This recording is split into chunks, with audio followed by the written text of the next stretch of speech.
अस्सलाम वालेकुम। चरित्र और आचरण, ये हज़रत मोहम्मद सल्लल्लाहु अलैहि वसल्लम पर जो किताब है अर्रहीकुल मख्तूम, उसको पढ़ रहा हूँ मैं। ठीक है, तो अब उसके अंदर हम जब पढ़ेंगे तो हमें काफ़ी कुछ जानने को मिलेगा। आज हम पढ़ रहे हैं क्या बेसिकली जिस ज़माने में हुजूर आए थे उससे पहले वहाँ के लोगों का क्या नेचर था और क्या वहाँ के लोगों का मतलब बेसिकली एथिक्स थे उनके। तो ये तो अपनी जगह तय है कि अज्ञानता युग में गिरी हुई घटिया आदतें, सोच विचार और सद्बुद्धि के विरोध की बातें पाई जाती थीं, लेकिन इनमें ऐसी पसंदीदा चरित्रवान भी थे जिन्हें देखकर लोग दंग रह जाते थे और हैरत में पड़ जाते थे। पहला है दया और दानशीलता।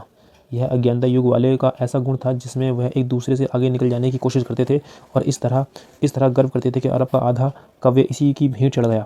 इस गुण के आधार पर किसी ने खुद अपनी प्रशंसा की है तो किसी ने किसी और की। हालत ये थी कि कड़े जाड़े और भूख के ज़माने में भी किसी के घर अगर कोई मेहमान आ जाता तो उसके पास उसकी अपनी इस एक ऊँटनी के सिवा कुछ ना होता, तो उसकी और उसके कुनबे की ज़िंदगी का एक ही सहारा होता। तो भी ऐसा संगीन हालात के बावजूद उस पर दानशीलता का जोश छा जाता और वह उठकर अपने मेहमान के लिए अपनी ऊँटनी जिबा कर देता।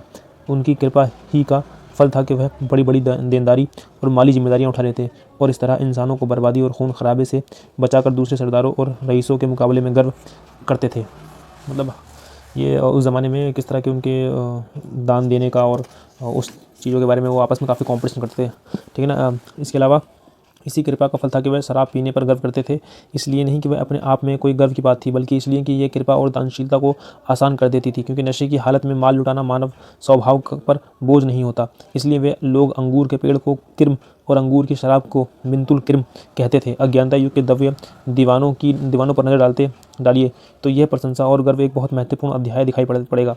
अंतरा बिन सद्दाद अब्बासी अपने मुकल्लमा कवि में कहते हैं कि मैंने दोपहर की तेज़ी रुकने के बाद एक पीले रंग की धारीदार जामी बिलोरी सी जो बाएं और रखी हुई चमकदार और मुंहबंद जाम के साथ था निशान लगी हुई साफ शफाक शराब पी, और जब मैं पी लेता हूँ तो अपना माल लुटा डालता हूँ, लेकिन मेरी आबरू भरपूर रहती है, इस पर कोई चोट नहीं आती, और जब मैं होश में आता हूँ तब भी सखावत दानादारी में कोताही नहीं करता, और मेरा चरित्र और मेहरबानी जैसा कुछ है मुझे मालूम है।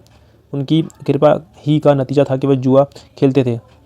उसका विचार था कि यह भी सखावत दानशीलता की एक शक्ल है, क्योंकि उन्हें जो लोभ लाभ होता या लाभ प्राप्त करने के वाले के हिस्से से जो कुछ बच जाता उसे दीन दुखियों को दे देते थे। इसलिए कुरान में शराब और जुए के लाभ का इनकार नहीं किया गया, बल्कि यह फरमाया कि इन दोनों का गुनाह इनके लाभ से बढ़कर है।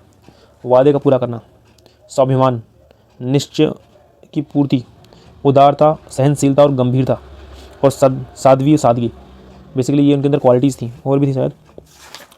हाँ, ये क्वालिटीज़ थी उसके अंदर, उस समाज के अंदर, उन लोगों में, अरब के लोगों में, हुजूर सल्लल्लाहु अलैहि वसल्लम के ज़माने से पहले।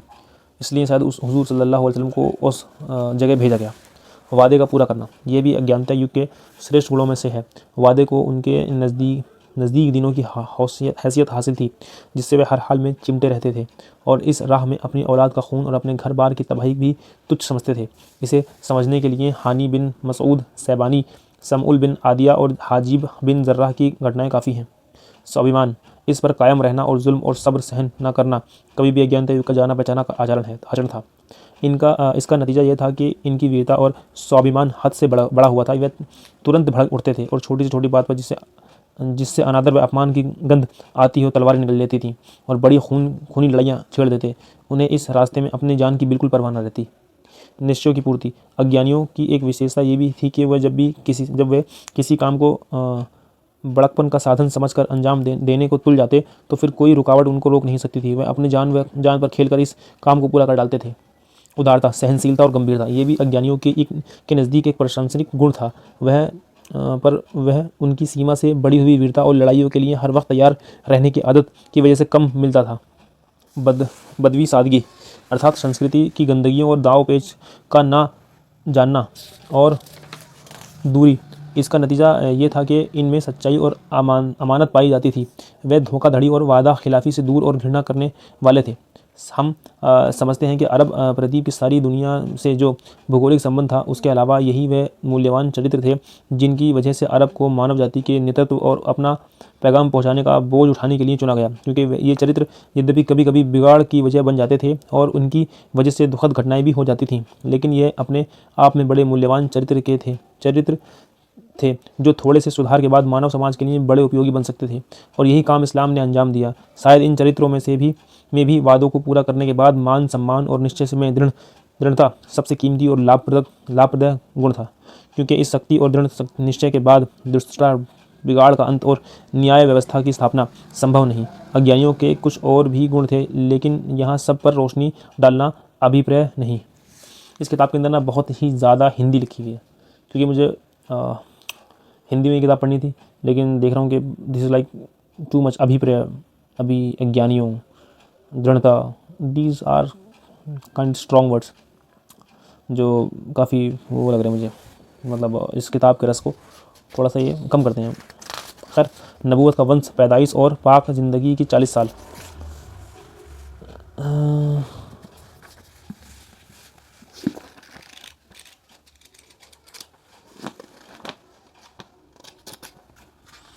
ओके, तो नबूवत का वंश नबी सल्लल्लाहु अलैहि वसल्लम के वंश का सिलसिला 3 भागों में बांटा जा सकता है। ठीक है, पहला भाग है जिसके सही होने पर सारे वंश विशेषज्ञ सहमत हैं, यह अदनान पर ख़त्म होता है। दूसरा भाग है जिसमें वंश विशेषज्ञों का मत अलग अलग है, क्योंकि मानता है कि कोई नहीं मानता है, कोई नहीं मानता। यह अदनान से ऊपर इब्राहीम अलैहिस्सलाम तक चलता है। और तीसरा भाग जिसमें यकीनी तौर पर कुछ गलतियां हैं, यह हज़रत इब्राहीम अलैहिस्सलाम से ऊपर हज़रत आदम अलैहिस्सलाम तक जाता है। इस और इशारा गुजर चुका है कि तीनों भागों पर कुछ विस्तार से विवरण दिया जा सकता है। जैसे कि जो पहला जो चेन है, तो हज़रत अदनान पर जाकर ये ख़त्म होती है। तो जैसे मोहम्मद बिन अब्दुल्ला बिन अब्दुल मुत्तलिब, सोबा बिन हासिम बिन अब्द मुनाफ बिन कुसई बिन क़िलाबा बिन मुर्रह बिन काबा बिन लुई बिन गालिब बिन फ़र्राह, इन्हीं की उपाधि कुरैश थी और इन्हीं के नाम से कुरैश कबीला जुड़ा हुआ है। बिन मालिक बिन नज़र कैश बिन कन्नान बिन खुज़ैमा बिन मुर्दिक आमिर बिन इलियास बिन मुज़र बिन नज़ार बिन माद बिन अदनान। दूसरा भाग और तीसरा भाग भी इस तरीके से हज़रत आदम अलैहिस्सलाम तक जुड़ता जाके, बड़ी लंबी एक लिस्ट है ये, ठीक है ना। और परिवार, हज़रत नबी मोहम्मद सल्लल्लाहु अलैहि वसल्लम का परिवार अपने दादा हासिम बिन अब्द मुनाफ के ताल्लुक़ से हाशमी परिवार के नाम से मशहूर हैं। इसलिए उचित लगता है कि हाशिम और उनके बाद के कुछ लोगों के हालात संक्षेप में पेश कर देते हैं। हाशिम, हम बता चुके हैं कि जब बनु अब्द मुनाफ और बनु अब्दुद्दार के बीच पदों के बंटवारे पर समझौता हो गया, तो अब्द मुनाफ की औलाद में हाशिम ही को हाजियों को पानी पिलाने और उनकी मेहमानी का पद मिला। हाशिम बड़े प्रतिष्ठा और धनी व्यक्ति थे। ये पहले आदमी थे जिन्होंने मक्के में हाजियों को सालन रोटी सनाकर खिलाने का व्यवस्था की। इनका असल नाम अम्र था, लेकिन रोटी तोड़कर शोरबा में सानने की वजह से इनको हाशिम कहा जाने लगा, क्योंकि हाशिम का मतलब होता है तोड़ने वाला। फिर यही हाशिम वह पहले आदमी हैं जिन्होंने कुरैश के लिए गर्मी और जाड़े के दो वार्षिक व्यापार जत्थों के आने जाने की बुनियाद रखी। इसके बारे में कवि कहता है कि यह अमर वही है जिन्होंने अकाल की मारी हुई अपनी दुबली कौम को मक्का में रोटियां तोड़कर सालन में भिगो कर खिलाई और जाड़े और गर्मी के दोनों यात्राओं की नींव रखी। और इनकी एक महत्वपूर्ण घटना यह है कि यह व्यापार के लिए शाम सीरिया देश तशरीफ़ ले गए। रास्ते में मदीना पहुँचे तो वहाँ कबीला बनी नज़्जार की एक महिला सलमा बिनते अमर से शादी कर ली और कुछ दिनों तक वहीं ठहरे रहे। फिर बीवी को गर्भ की हालत में मैके में ही छोड़कर शाम देश चले गए और वहाँ जाकर फ़लस्तीन के शहर गाज़ा के बारे में सुना होगा ना आप लोगों ने। सोचो, गाज़ा का नाम कितने दिनों से, मतलब इस्लामिक हिस्ट्री में कितना ज़्यादा इंपॉर्टेंट है। फ़लस्तीन के शहर गाज़ा में मृत्यु पा गए। इधर सलमा के पेट में बच्चा पैदा हुआ। ये सन 497 ईस्वी की बात है। क्योंकि बच्चे के सर के बालों में सफ़ेदी थी, इसलिए सलमा ने उनका नाम शैबा रखा। यही यसरिब में अपने मैके ही के अंदर उनका पालन पोषण किया। आगे चलकर ये बच्चा अब्दुल मुत्तलिब के नाम से मशहूर हुआ और एक समय तक हाशिम परिवार के किसी आदमी को उसके होने का ज्ञान ना हो सका। हाशिम के कुल 4 बेटे और 5 बेटियां थीं, जिनके नाम ये थे। बेटे थे असद, अबू सैफ़ी, फुजला, अब्दुल मुत्तलिब, और बेटियां थीं सिफ़ा, खालिदा, ज़ईफ़ा, रुकैया और जन्ना। अब्दुल मुत्तलिब, पिछले पन्नों से मालूम हो चुका है कि सिकाया और रिफ़ादा का पद हाशिम के बाद उनके भाई मुत्तलिब को मिला। ये भी अपनी कौम में बड़े गुणों के प्रतिष्ठा के मालिक थे। इनकी बात टाली नहीं जाती थी। इनकी दानशीलता के कारण कुरैश ने उनकी उपाधि फ़य्याज दानशील रख छोड़ी थी। जब शैबा यानी अब्दुल मुत्तलिब 10-12 वर्ष के हो गए तो मुत्तलिब को इनका ज्ञान हुआ और वहाँ उन्होंने लेने के लिए रवाना हुए। जब यसरिब के करीब पहुँचे और शैबा पर नज़र पड़ी तो देखा तो आंखें भर आईं। उन्हें सीने से लगा लिया और फिर अपनी सवारी पर पीछे बैठाकर मक्का ले आए, रवाना हो गए। मगर शैबा ने माँ की इजाज़त के बगैर साथ जाने से इनकार कर दिया। इसलिए मुत्तलिब उनकी माँ से इजाज़त मांगने लगे, मगर माँ ने इजाज़त न दी। आखिर मुत्तलिब ने कहा कि यह अपने बाप की हुकूमत और अल्लाह के हरम की तरफ जा रहा है। इस पर माँ ने इजाज़त दे दी और मुत्तलिब उन्हें अपने ऊँट पर बैठाकर मक्का ले आए। मक्का वालों ने देखा तो कहा कि ये अब्दुल मुत्तलिब है, यानी मुत्तलिब का ग़ुलाम है। मुत्तलिब ने कहा, नहीं, ये मेरा भतीजा यानी मेरे भाई हाशिम का लड़का है। फिर शेबा ने मुत्तलिब के पास परवरिश पाई और जवान हुए। इसके बाद यमन में मुत्तलिब की वफ़ात हो गई और उन्हें उनके छोड़े हुए पद मुत्तलिब को हासिल हुए। अब्दुल मुत्तलिब ने अपनी कौम में इतनी पद प्रतिष्ठा प्राप्त की कि उनके बाप दादाओं में भी किसी इस पद पर को ना पा सका। कौम ने उन्हें दिल से चाहा और उनका बड़ा मान सम्मान किया। अब्दुल मुत्तलिब की वफ़ात हो गई तो नौफैल ने अब्दुल मुत्तलिब के आंगन पर ज़बरदस्ती कब्जा कर लिया। अब्दुल मुत्तलिब ने कुरैश के कुछ लोगों ने अपने चाचा के खिलाफ मदद चाही, लेकिन उन्होंने ये कहकर व्यवस्था दिखाई कि हम तुम्हारे और तुम्हारे चाचा के बीच दखल नहीं दे सकते। आखिर मुत्तलिब ने बनी नज़ार में अपने मामू को कुछ पद लिख भेजे जिसमें उनकी मदद की दरख्वास्त की थी। जवाब में उनके मामू अबू साद बिन आदी 80 सवार लेकर रवाना हुए और मक्के के करीब अब्तरह में उतरा। अब्दुल मुत्तलिब ने वहीं मुलाकात की और कहा कि मामू जान घर तशरीफ़ ले चलें। अबू साद ने कहा, नहीं, खुदा की कसम यहाँ तक कि नौफैल से मिल लूँ।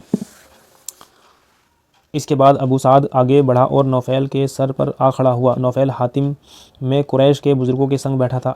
अबू साद ने तलवार नंगी करते हुए कहा कि इस घर के रब की कसम, अगर तुमने मेरे भांजे की ज़मीन वापस ना की तो ये तलवार तुम्हारे अंदर गाड़ दूंगा। नौफैल ने कहा, अच्छा लो, मैंने वापस कर दी। इस पर अबू साद ने कुरैश के बुज़ुर्गों को गवाह बनाया।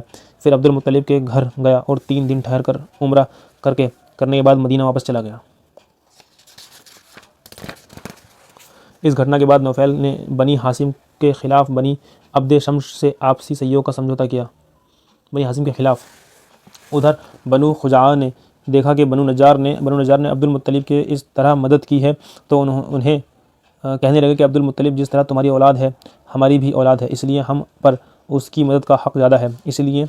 इसी वजह यही थी कि अब्द मुनाफ की माँ कबीला खुज़ा से ताल्लुक़ रखती थी। चुनांचे अबू खुज़ा ने दारुनदवा में जाकर बनु अब्द शम्स और बनु नफ़ैल के ख़िलाफ़ बनु हाशिम से सहयोग का वादा किया। यही वादा है जो आगे चलकर इस्लाम के दौरे में मक्का के जीते जाने की वजह बना। विस्तार से विवरण अपनी जगह आ रहा है। बैतुल्लाह के ताल्लुक़ से अब्दुल मुत्तलिब के साथ 2 महत्वपूर्ण घटनाएँ घटी। एक जमजम का कुआं की खुदाई की घटना और दूसरी फ़ील हाथी की घटना।